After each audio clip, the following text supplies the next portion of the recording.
Hello दोस्तों, आज हम लोग पढ़ने वाले हैं जनन के बारे में, रिप्रोडक्शन के बारे में। जनन डालते हैं पहले हेडिंग जनन। इसका एक और नाम आप सुने होइएगा या फिर इसका एक और नाम होता है, देख लीजिए, जिसे बोलते हैं प्रजनन। प्रजनन बोलते हैं, इंग्लिश इसको बोलते हैं रिप्रोडक्शन। रिप्रोडक्शन बोलते हैं, रिप्रोडक्शन बोलते हैं, REPRODUCTION। इसे बोलते हैं रिप्रोडक्शन। देखिए, जनन होता क्या है जनन या रिप्रोडक्शन होता क्या है, तो हम लोग बोलेंगे, अगर इसका परिभाषा देना होगा तो हम लोग बोलेंगे कि वैसी प्रक्रिया जिसमें कोई भी जीव अपने ही समान छोटे बच्चे का जन्म देता है, तो यह प्रक्रिया कहलाता है जनन या रिप्रोडक्शन। ठीक है। अभी समझ लीजिए थोड़ा सा इसको, और अगर हम बात करेंगे डिटेल में, तो जैसे हम बताएं कि वैसी प्रक्रिया जिसमें कोई भी जीव है तो अपने ही समान छोटे बच्चे का जन्म देती है, तो यह प्रक्रिया जनन या रिप्रोडक्शन कहलाती है। इसका मतलब क्या हुआ कि अब अपने समान मतलब क्या हुआ, थोड़ा सा तो हम लोग परिभाषा लिखते हैं तो उसको हम आगे समझाएंगे आपको दोबारा। ठीक है। अगर हमें इसका परिभाषा देना होगा तो हम लोग बोलेंगे कि वैसी प्रक्रिया जिसमें कोई भी जीव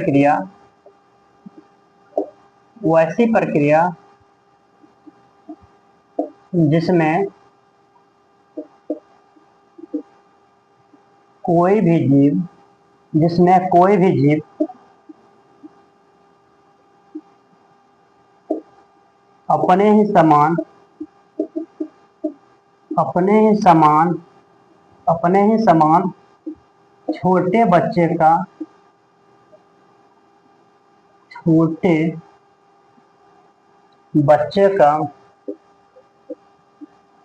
बच्चे का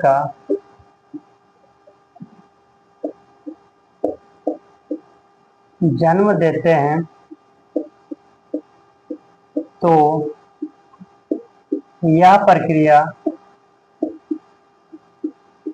तो यह प्रक्रिया जनन या प्रजनन कहलाती है। जनन या प्रजनन कहलाती है। अभी हम क्या लिखे हैं कि वैसी प्रक्रिया जिसमें कोई भी जीव अपने ही समान छोटे बच्चे का जन्म देते हैं, तो यह प्रक्रिया जनन या प्रजनन कहलाता है। ठीक है। तो अब यहाँ समझते हैं कि कुछ नया और लगता है आपको। देखते हैं यहाँ पे हम क्या लिखा है कि वैसी प्रक्रिया है ना, वैसी प्रक्रिया जिसमें कोई भी जीव अपने ही समान। इसका मतलब क्या हुआ, अपने ही का मतलब क्या हुआ कि जैसे यहाँ पे अगर हम मनुष्य की बात करेंगे तो मनुष्य के जो भी बच्चे होंगे वो मनुष्य के समान ही होंगे, है ना। कुत्ते के बच्चे जो होंगे वो कुत्ते के समान ही होंगे, है ना। अगर बिल्ली के बच्चे हैं तो बिल्ली के समान ही होंगे। तो इसका मतलब ये है कि अगर कोई भी जीव है ना, जैसे गाय भैंस कुत्ता बिल्ली जो भी देख रहे हैं आप, तो जो भी जीव हैं उनके जो बच्चे होते हैं लगभग उन्हीं के समान होते हैं। ठीक है। तो यही हम लिखे हैं यहाँ पे कि वैसी प्रक्रिया जिसमें कोई भी जीव अपने ही समान छोटे बच्चे का जन्म देते हैं, तो यह प्रक्रिया जनन या प्रजनन कहलाता है। कोई दिक्कत है यहाँ पे? अब देखिए इसको जनन के बारे में, इसको मुख्य रूप से हम लोग दो भाग में बांटते हैं। बांटा गया है इसको जनन को। इसके दो प्रकार हैं। कितने? दो प्रकार हैं। हाँ, अब यहाँ पे बनाएंगे नया पॉइंट, जनन के प्रकार।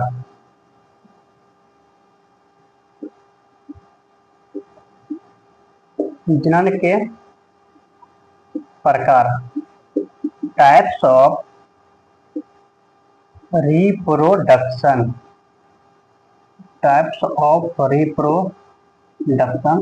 जनन के प्रकार। अब देखिए जनन के मुख्यतः दो प्रकार हैं। जनन के मुख्यतः दो प्रकार हैं। कौन कौन? एक है आपका लैंगिक जनन और दूसरा है अलैंगिक जनन, है ना। जनन के मुख्यतः दो प्रकार हैं। कौन कौन? एक है आपका, अच्छा लिखेंगे हम लोग यहाँ से कि जनन के मुख्यतः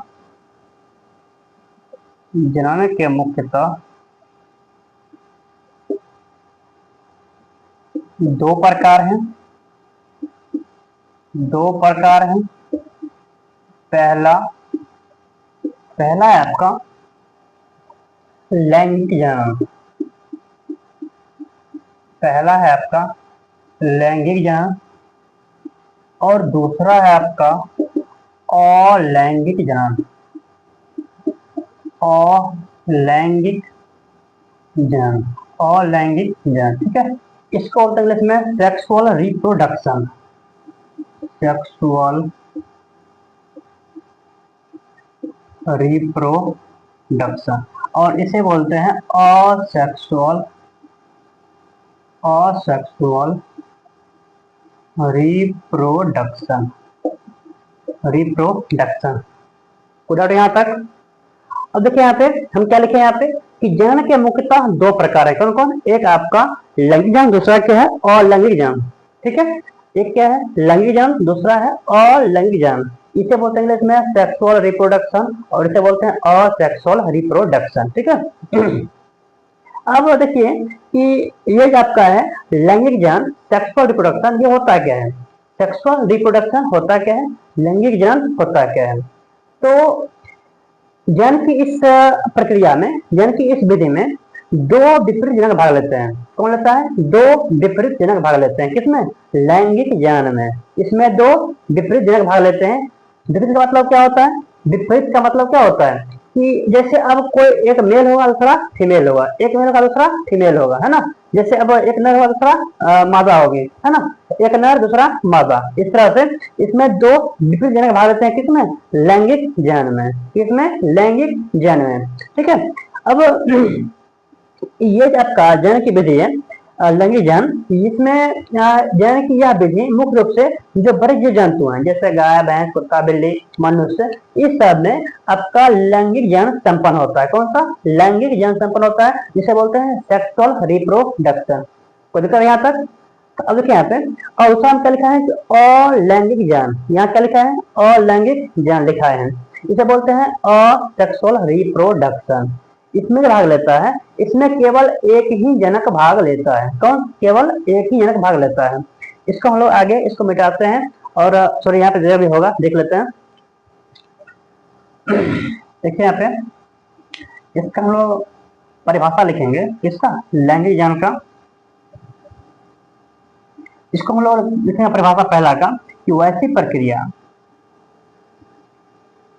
वैसी प्रक्रिया, वैसी प्रक्रिया जिसमें केवल एक ही, सॉरी, वैसी प्रक्रिया जिसमें दो विपरीत जनक, जिसमें दो विपरीत जनक भाग लेते हैं, भाग लेते हैं, लैंगिक जनन कहलाता है।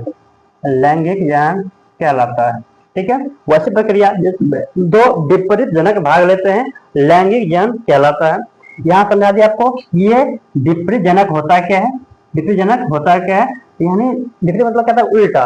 अगर एक नर का दूसरा मादा होगा, एक का पुरुष दूसरा स्त्री, ठीक है। पुरुष स्त्री, इस तरह से जैसे बैल हो गया, गाय हो गया, ठीक है। इस तरह से जैसे मनुष्य में नर और मादा हो गया। इसके अलावा जो और भी जीव जंतु हैं उसमें भी नर और मादा भाग लेंगे। किसमें? लैंगिक जनन में।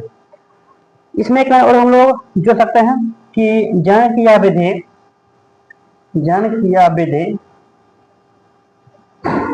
जनन की यह विधि, जनन की यह विधि मुख्य रूप से, मुख्य रूप से, मुख्य रूप से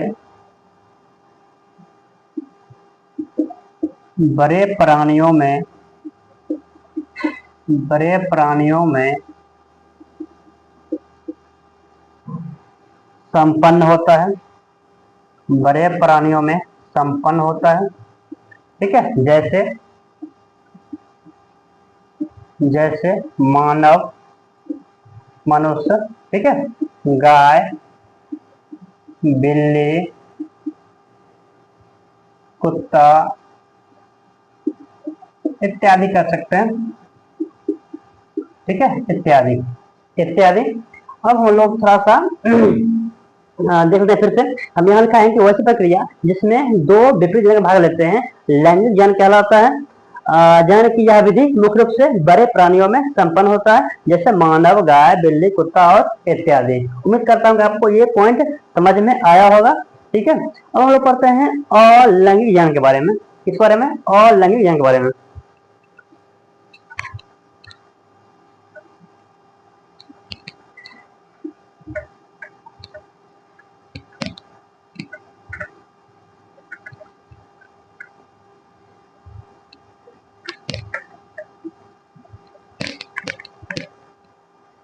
देखिए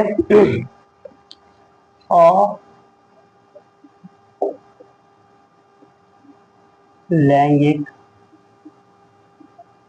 ज्ञान, इसे बोलते हैं असेक्सुअल रिप्रोडक्शन। असेक्सुअल रिप्रोडक्शन हम लोग बोलेंगे कि जनन की वैसी प्रक्रिया जिसमें जनन की वैसी प्रक्रिया जिसमें केवल एक ही जनक भाग लेगा। कौन? केवल एक ही जनक भाग लेगा। किसमें? अलैंगिक जनन में। जनन की वैसी प्रक्रिया जिसमें केवल एक जनक भाग लेगा, ठीक है, अलैंगिक जनन कहलाता है, ठीक है। इसका हम परिभाषा रखते हैं। देखिए यहाँ पे लिखेंगे कि जनन की वैसी विधि या प्रक्रिया जनन की वैसी प्रक्रिया जिसमें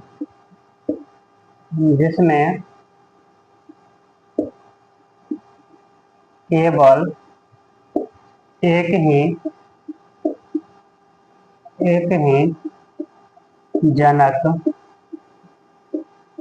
एक ही जनक भाग लेते हैं,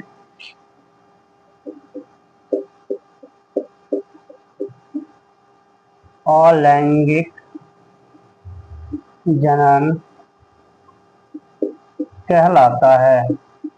अलैंगिक जनन कहलाता है, अलैंगिक जनन कहलाता है, ठीक है, अलैंगिक जनन कहलाता है। अभी हम क्या लिखे हैं? जनन की वैसी प्रक्रिया जिसमें केवल एक ही जनक भाग लेते हैं, अलैंगिक जनन कहलाता है। और जैसा कि हम बताएं आपको लैंगिक में कि लैंगिक जनन जो होता है यह मुख्य रूप से बड़े प्राणियों में संपन्न होता है, और यहाँ पे जो होगा आपका अलैंगिक, ये मुख्य रूप से सूक्ष्म जीवों में संपन्न होता है, जैसे अमीबा हो गया, ठीक है, हाइड्रा हो गया। इस तरह से ये आपका अलैंगिक जनन संपन्न होता है। एक नाम सुना जाएगा रानी मक्खी के बारे में, रानी मक्खी के बारे में, है ना। उसमें केवल एक ही वही भाग लेती है और अनेक मक्खी का निर्माण करती है, ठीक है। तो जैसे अगर एक हम उसमें और ऐड कर सकते हैं कि यह प्रक्रिया जनन की या विधि है, इसको जनन की यह विधि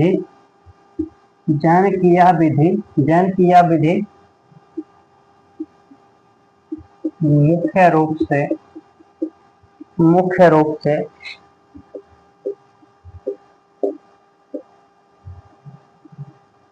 सूक्ष्म जीवों में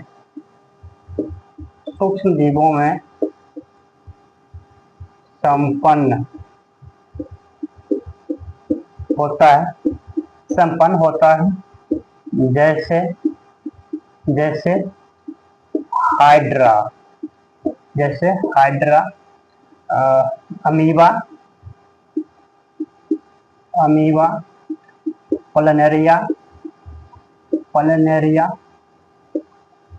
प्लेनेरिया इत्यादि, ठीक है। यहाँ क्या लिखे हैं कि जनन की वैसी प्रक्रिया जिसमें केवल एक ही जनक भाग लेते हैं, अलैंगिक जनन कहलाता है। जनन की यह विधि मुख्य रूप से सूक्ष्म जीवों में संपन्न होता है, जैसे हाइड्रा, अमीबा, प्लेनेरिया इत्यादि, ठीक है। अब देखिए आप थोड़ा सा समझते हैं कि एक ही जीव से दो बनता कैसे है। अगर हम वहां पे पुनः समझाएं कि अलैंगिक जनन में कि दो प्राणी से कैसे होगा, जैसे मनुष्य में है कि अब एक नर और दूसरा मादा आपस में संबंध बनाती है, तो क्या होता है? जनन क्रिया संपन्न होती है और उससे क्या होगा? नया बच्चे पैदा लेते हैं, ठीक है। यहाँ क्या केवल एक ही भाग लेता है, ठीक है, हाइड्रा, अमीबा और प्लेनेरिया। जैसे देखिए हम एक एग्जाम्पल लिखते हैं, जैसे ये हाइड्रा है, ठीक है, हाइड्रा इसका भी प्रकार है, ठीक है। इसका भी प्रकार है। इसका लगभग इसका मुख्य रूप से 6 प्रकार है, ठीक है। उसको हम पढ़ेंगे फिर अगले क्लास में। थोड़ा यहाँ समझते हैं कि ये हाइड्रा और अमीबा में कैसे होता है। हम थोड़ा समझते हैं अमीबा के बारे में। जैसे ये अमीबा जीव है, ठीक है, ये अमीबा है। तो यहाँ इसमें केंद्रक पाया जाता है ना। ये क्या है आपका अमीबा। अमीबा इसमें क्या होता है, केंद्रक होता है, ठीक है, इसमें केंद्रक होता है। और ये केवल एक ही अमीबा यहाँ पे है, ठीक है, एक अमीबा है। और इसमें क्या होता है कि इस तरह से जब ये डेवलप होता है तो एक ही अमीबा से इस तरह से ये एक अमीबा है आपका। और इसका जो है केंद्रक ये आपका इस तरह से ये फैलते चला जाता है, ठीक है, ये इस तरह से इसका केंद्रक फैलते चला जाता है इस तरह से।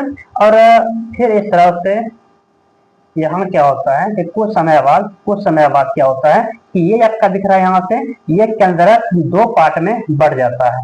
ये केंद्रक 2 पार्ट में बढ़ जाता है, ठीक है, ये केंद्रक 2 पार्ट में बढ़ जाता है यहाँ से, ठीक है, 2 पार्ट में बढ़ जाता है। यहाँ पर हम और दिखा रहे हैं आपको ऐसा कि यहाँ से ये हटने वाला है, ठीक है।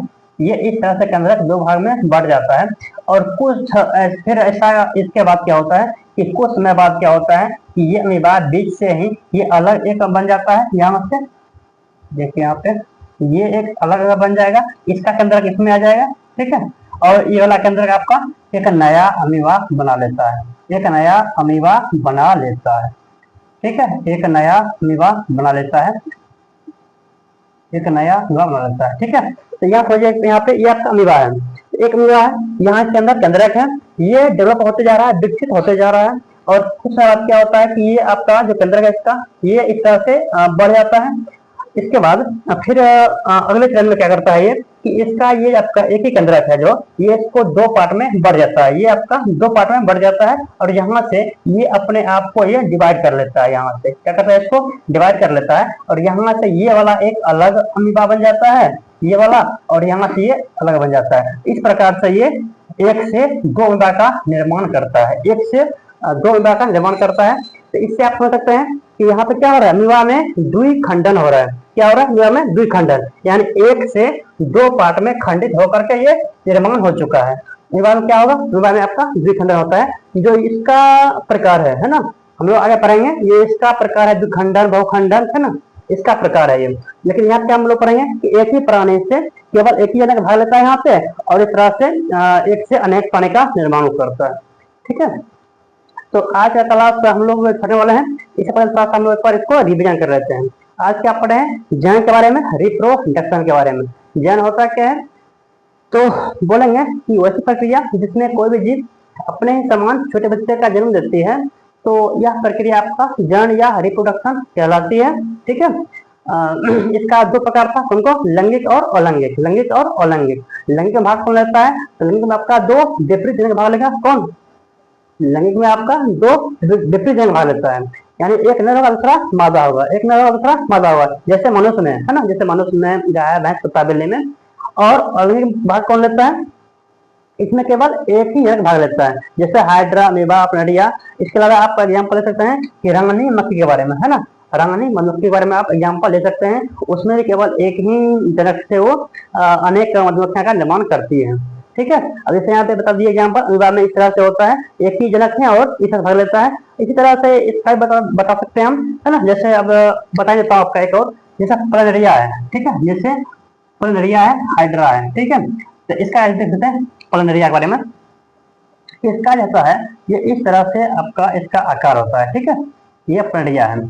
इसमें ऐसी क्षमता होती है कि अगर आप इसको 3 पार्ट में डिवाइड कर दीजिएगा, इस तरह से इसको 3 पार्ट में डिवाइड कर लेते हैं, ठीक है। यहाँ से ये अलग काट लिए, ये अलग काट लिए, ये यहाँ अलग कर लिए। इसमें क्षमता होती है अगर ये 3 पार्ट अपने आप को डिवाइड भी कर ले, ठीक है, अपने आप को ये डिवाइड भी कर लेता है, तो यहाँ से केवल एक इसके इस भाग से एक पूरा प्लैनेरिया का निर्माण हो जाता है, ठीक है। इसके एक पार्ट से फिर ये पूरा प्लैनेरिया का निर्माण कर लेता है। किस भाग से, ये इससे ये बन गया, इससे ये बन गया, और फिर इससे एक फिर इस तरह से दिख नहीं रहा होगा, तो इससे एक फिर नया, यहाँ बताते हैं कि इस भाग से एक फिर यहाँ से एक नया प्लैनेरिया का निर्माण कर लेता है, ठीक है। ठीक है, तो आज हम लोग क्लास को यहीं छोड़ रहे हैं। तब तक के लिए जय हिंद, मिलते हैं नेक्स्ट क्लास में।